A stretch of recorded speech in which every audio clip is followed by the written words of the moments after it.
Okay, so in this particular video session, we continue our discussion of worksheet number 2. We're now moving on to number 3, right, of worksheet number 2.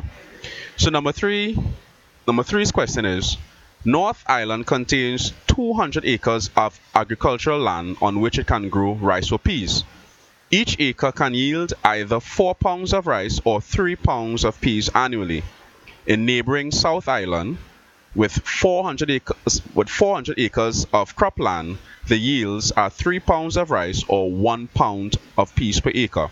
And the question is asking for us to explain what a production possibility frontier is, to sketch and label the annual production possibilities frontier for both countries, and we're required to place peas on the horizontal axis. And then lastly, which product should each country specialize in and why?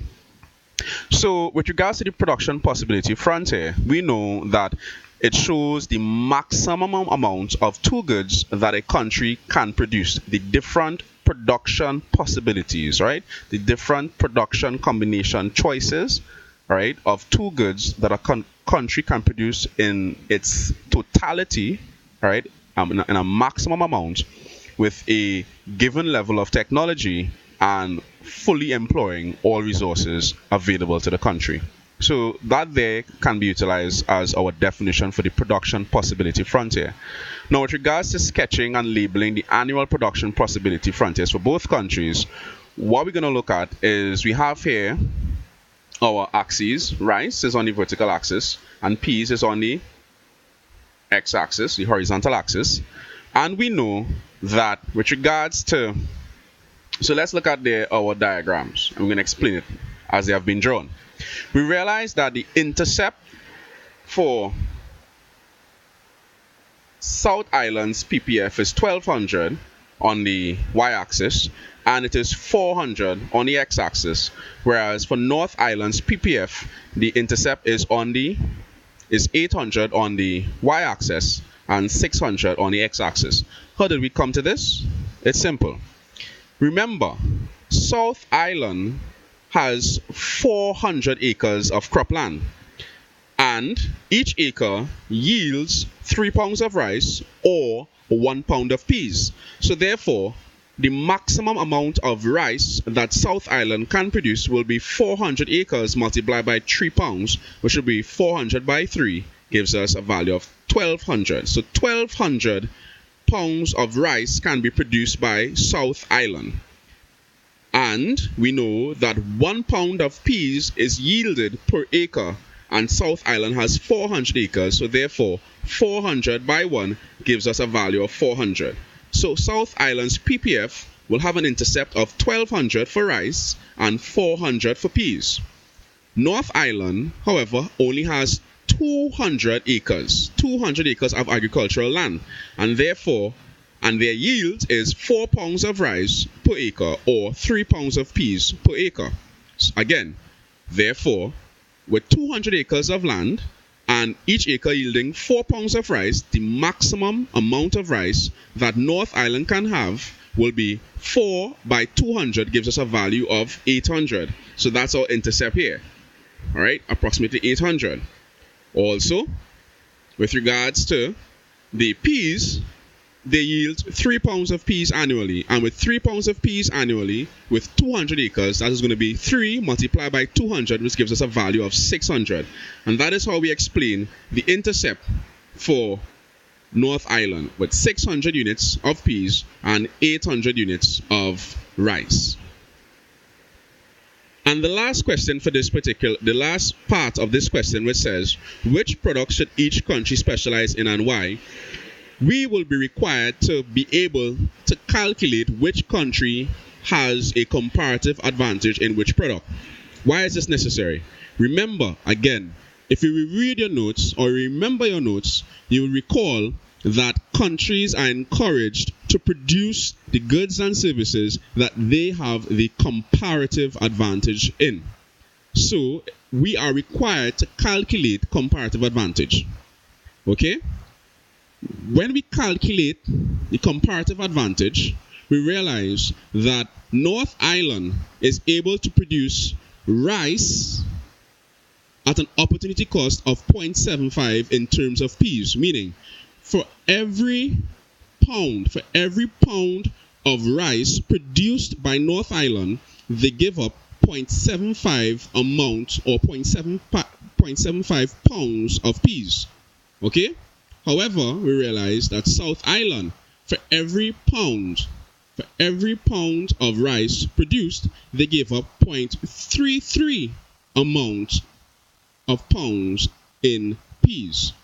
We therefore see that South Island incurs a lower opportunity cost than North Island in the production of rice. Therefore, South Island has a comparative advantage in rice. When we go across to peas, we see here that North Island produces peas at an opportunity cost of 1.33 pounds in rice, meaning they give up 1.33 pounds of rice when they produce 1 pound of peas. However, South Island, for every pound of peas that they produce, they give up 3 pounds of rice.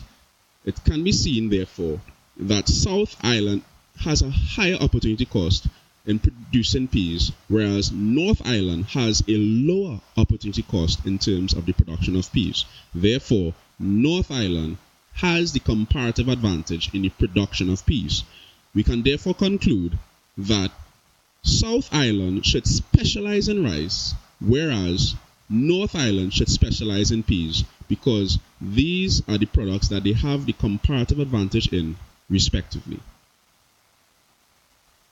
And the last question on your worksheet simply requires you to show graphically the effects of an increase in price of peanut butter on the demand for peanut butter and on the demand for jelly when peanut butter and jelly are complements and peanut butter and jelly are substitutes.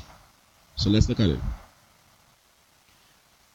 We have here when peanut butter and jelly are substitutes. Okay? So we have our demand curve for peanut butter and we have the demand curve for jelly.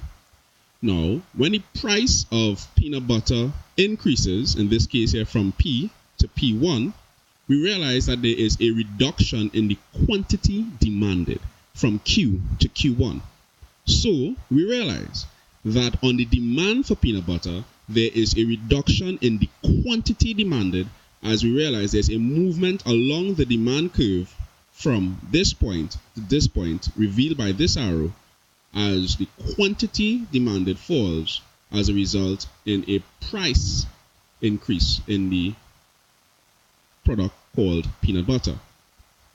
But what happens to jelly, whereas when jelly is the substitute? Remember, a substitute product is the good that you can consume in place of a product that you were contemplating in purchasing. So, jelly is our substitute product. And if jelly can be used in place of peanut butter, and peanut butter experienced a rise in price, it therefore means that there's a possibility that jelly will be cheaper comparative to peanut butter. Therefore, people will demand more jelly simply because jelly is now cheaper than peanut butter. And it will result in an increase in the demand. An increase in demand for jelly overall, and therefore the demand curve for jelly would shift to the right, as seen in this diagram, from D1 to D2.